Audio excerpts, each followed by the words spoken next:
I was young, so were you. Time stood still. Love was all you knew. You were the first, so was I. It was a strange thing happened. My mum dropped us off at my grandparents' place and didn't come back. That was okay. My grandparents had a big old historic home in South Australia, in Port Pirie.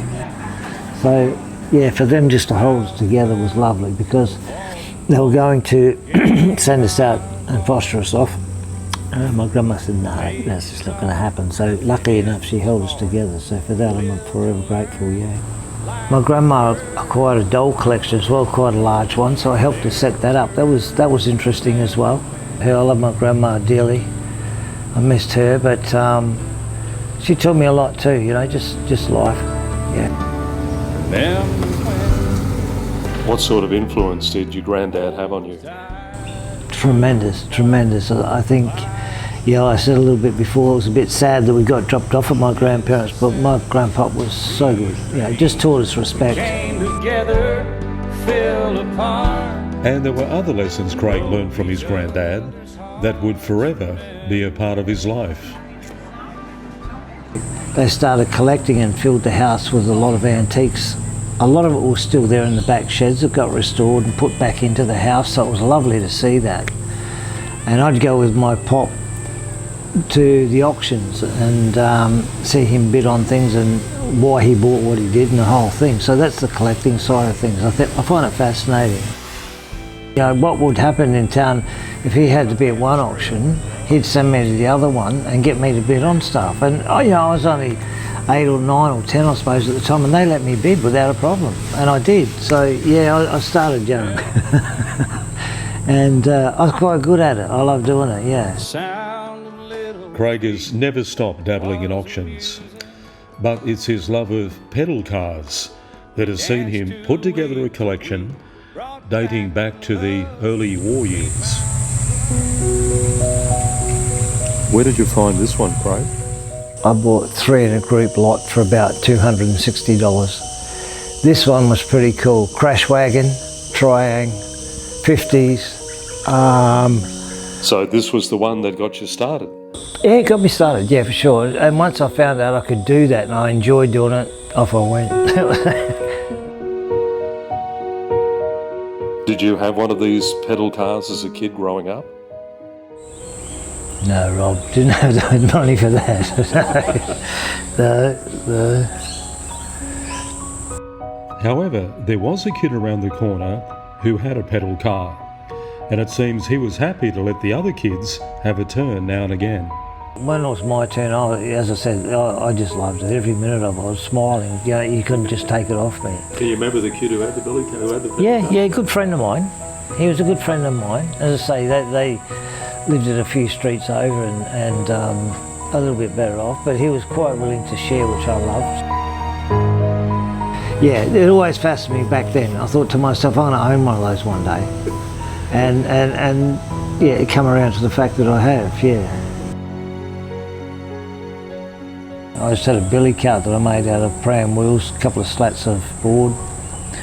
And funny enough, a fruit crate, because you know, my grandparents were in the catering business, and we had those sort of things around us. Yeah, so we got 36 to 41 they were made, only a few each year. Been many around now? No, you know, sadly, and this is why, you know, it's great to see them still around, because rust, you know, we used to drag them around behind whatever we could, you know, a lot of them just got banged up that much they could never come back.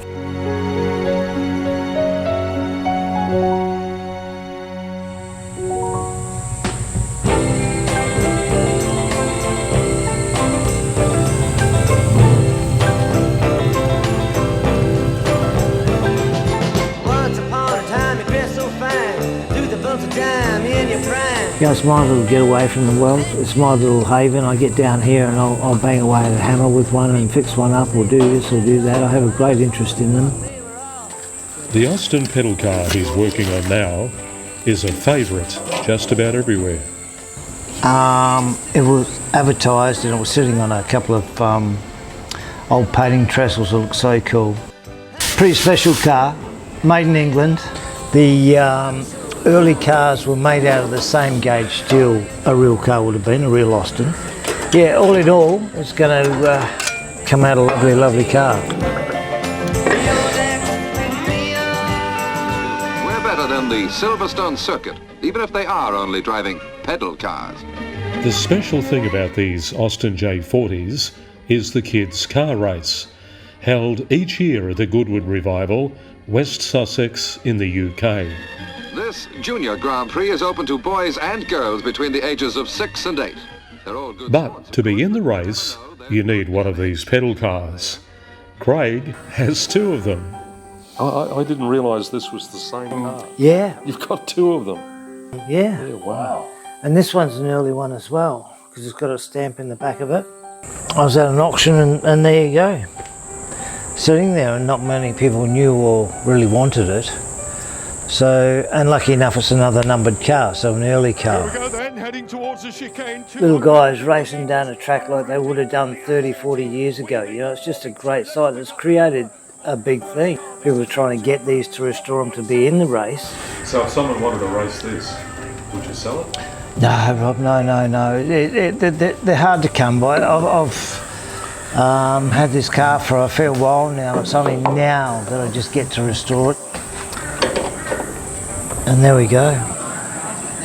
Craig is one of the owners of a long-running cafe and fruit shed, but his health has been a real issue in recent years. She may be the face I can't forget. Oh look, I'm blessed, Rob. Every day, you know, sadly a lot of people don't make it. It's happened, and I've got to try and keep my head above it because it's, you know, it's hard, and it's hard for a lot of people to keep their head above it and carry on the next day, and people look at you that don't know. Within no time my head fixes on something and I'm playing around fixing something up, which is what it's about, you know, to get my head space somewhere different. You know, your bonnet lifts up, which is so cool. For a kid to have this would be just crazy, wouldn't it? I think it all gets back to the street when we were kids playing with them. You know, it gets back to that, where the fun that we had and the memories that I have of them. All of a sudden you hear someone say, I remember that, or I had one of those, or this, and it just brings them back to that time. And I think that's what gets me. If they can put themselves back to that time, which was a happier time, it's cool, yeah. And his collection reflects that, with all sorts of items that go hand in hand with the different pedal car eras. Well, they were top of the tree for me. I just loved them. I thought the way they were made, because they were made very well back then. You know, they often had little figures in them, and I loved my cars back then as much as I loved my soldiers, you know.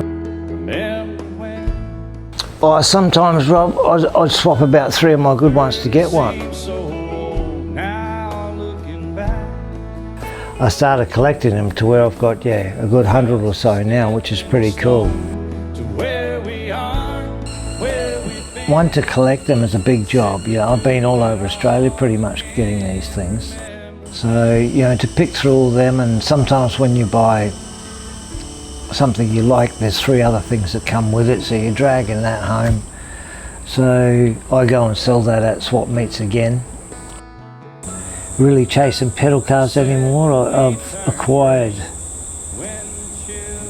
way more than I ever thought I would, and cars I never thought I would come across, I have.